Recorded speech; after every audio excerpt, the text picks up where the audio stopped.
Hello friends, welcome to our channel physics batch. तो इस lecture में पढ़ेंगे biochemical characterization of transforming principle. Transforming principle का bio characterization पढ़ेंगे, ठीक है। तो बायो कैरेक्टराइजेशन किसने दिया था? इसको दिया था एवरी ने, मैकलॉयड ने और मेकार्टी ने, ठीक है। एवरी, मैकलॉयड एंड मेकार्टी ने बायोकेमिकल कैरेक्टराइजेशन दिया था, ठीक है। और मेकार्टी ने, तीनों ने क्या दिया था? तीनों ने बायोकेमिकल कैरेक्टराइजेशन दिया था किसका? ट्रांसफॉर्मिंग प्रिंसिपल का, ठीक। कब दिया था इसको? इन्होंने दिया था 1933 से 1944 के बीच, ठीक है। सो 1933 से 1944 के बीच इन्होंने बायोकेमिकल कैरेक्टराइजेशन दिया था, ठीक। डीएनए का बायोकेमिकल कैरेक्टराइजेशन दिया था किसका? ट्रांसफॉर्मिंग प्रिंसिपल का, ठीक है। किसने? एवरी, मैकलॉयड एंड मेकार्टी ने, ठीक है। ये एज्यूम कर रहे थे, ये सोच रहे थे कि मतलब क्या होगा? जेनेटिक मटेरियल प्रोटीन होगा। ये क्या सोच रहे थे कि क्या होगा? जेनेटिक मटेरियल प्रोटीन होगा, ठीक है। लेकिन जब इन्होंने मतलब क्या किया, देखो, जब इन्होंने एक्सपेरिमेंट किया, किस पर किया? देखो आप समझो, इन्होंने सबसे पहले आइसोलेट किया, ठीक है, एस स्टैंड, ठीक, हीट किल एस स्टैंड से, ठीक। एस स्टैंड जो कैसा है? हीट किल है, ठीक है। इससे आइसोलेट किया क्या? DNA, RNA, protein. इससे क्या आइसोलेट किया? इससे आइसोलेट किया डीएनए, आरएनए एंड प्रोटीन, ठीक है। सो हीट किल बैक्टीरिया जो है एस स्टैंड, ठीक, इससे आइसोलेट किया, क्या आइसोलेट किया? इससे आइसोलेट किया प्रोटीन, और क्या आइसोलेट किया? इससे आइसोलेट किया आरएनए और डीएनए, ठीक है। So heat kill S bacteria से, ठीक है, जो हीट किल था उससे आइसोलेट किया, क्या? प्रोटीन आइसोलेट हुआ, आरएनए आइसोलेट हुआ और डीएनए आइसोलेट किए, तीनों साइंटिस्ट ने इसको आइसोलेट किया, ठीक। उसके बाद नेक्स्ट क्या हुआ? देखो, नेक्स्ट जब इस पर सबसे पहले क्या डाला? सबसे पहले इस पर डाला प्रोटीन पर सबसे पहले डाला प्रोटेस एंजाइम, ठीक है। सबसे पहले क्या डाला? देखो, प्रोटेस एंजाइम। प्रोटेस एंजाइम क्या है? जो क्या करता है? प्रोटीन को डाइजेस्ट करता है, ठीक है। प्रोटेस एंजाइम का मतलब क्या है? कि जो क्या करता है? प्रोटीन को डाइजेस्ट करता है। उस एंजाइम को बोलते हैं क्या? प्रोटेस एंजाइम, ठीक है। सो प्रोटेस क्या करता है? प्रोटीन को डाइजेस्ट करता है। क्लियर हो गया? तो जब इस पर प्रोटीन, ठीक, जब क्या डाला? देखो, जब इस पर प्रोटेस डाला तब भी, अब उसके बाद इसको माइस में इंजेक्ट किया, उसके बाद क्या किया? इसको माइस पे इंजेक्ट किया, तब भी क्या हो रहा था? ट्रांसफॉर्मेशन हो रहा था। तब भी क्या हो रहा था? ट्रांसफॉर्मेशन हो। अगर प्रोटीन जेनेटिक मटेरियल होता, अगर क्या होता समझो, अगर प्रोटीन जेनेटिक मटेरियल होता, ठीक है, तो क्या नहीं होता? वो ट्रांसफॉर्म नहीं होता। वो ट्रांसफॉर्म क्या होता? वो ट्रांसफॉर्म नहीं होता, ठीक है। लेकिन प्रोटीन जेनेटिक मटेरियल नहीं, उसीलिए क्या हो गया? ये ट्रांसफॉर्मेशन हो गया, ठीक है। तो जब इस पर प्रोटीज डाला तो क्या हुआ? इसका ट्रांसफॉर्मेशन हो गया। मतलब एस स्टैंड, मतलब क्या हुआ? एस स्टैंड सभी, एस स्टैंड किस में ट्रांसफॉर्म हो गया? एस स्टैंड ट्रांसफॉर्म होगा किस में? आर स्टैंड में हो गया, ठीक है। एस स्टैंड किस में अभी भी क्या हो रहा है? जो एस स्टैंड है, देखो अभी भी एस स्टैंड किस में ट्रांसफॉर्म हो रहा है? एस स्टैंड ट्रांसफॉर्म हो रहा है किस में? आर स्टैंड में। ये करने के बाद भी एस स्टैंड किस में ट्रांसफॉर्म हो रहा है? आर स्टैंड में ट्रांसफॉर्म हो रहा है, ठीक है। इसका मतलब क्या है? कि जो ट्रांसफॉर्मिंग प्रिंसिपल है, ठीक है, मतलब इसका मतलब क्या हो रहा है? ट्रांसफॉर्मेशन। इसका मतलब कि ट्रांसफॉर्मेशन हो रहा है, ठीक है।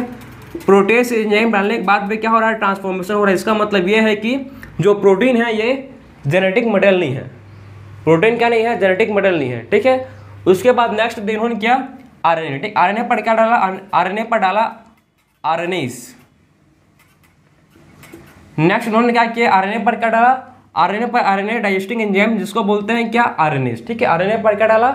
आरएनए डाइजेस्टिंग एंजाइम, जिसको बोलते हैं आरएनएस, ठीक है। जब आरएनए पर आरएनएस डाला तब भी क्या हो रहा था? तब भी इससे ट्रांसफॉर्मेशन हो रहा था।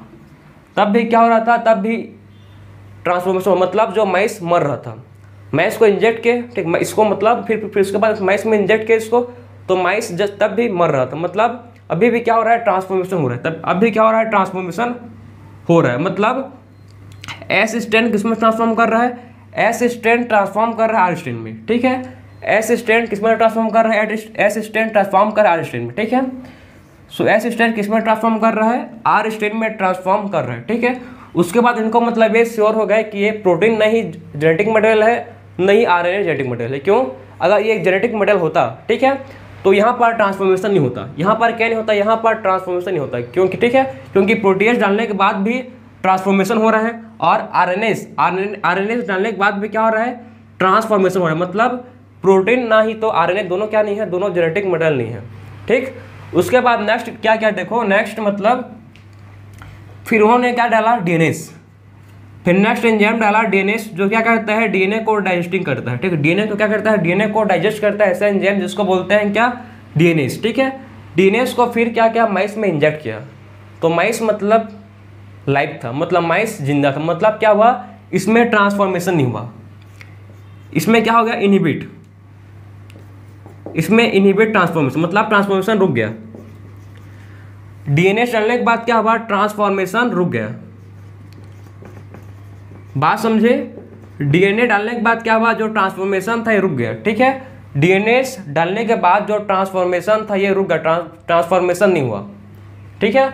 सो जब डीएनए डालते डीएनए में डीएनए डाला तो उसमें क्या हुआ ट्रांसफॉर्मेशन रुक गया, ट्रांसफॉर्मेशन नहीं हुआ, मतलब माइस जिंदा था।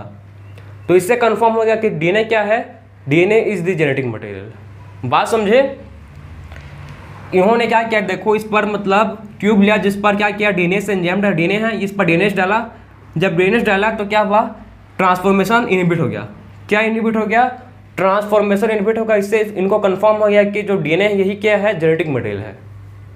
अगर डीएनए जेनेटिक मटेरियल नहीं होता, ठीक है, तो ट्रांसफॉर्मेशन होता, लेकिन ट्रांसफॉर्मेशन क्या हो गया इनहिबिट हो गया, मतलब ये कंफर्म हो गया कि इनको डीएनए क्या है, इनको कंफर्म हो गया कि DNA is the genetic material, ठीक है।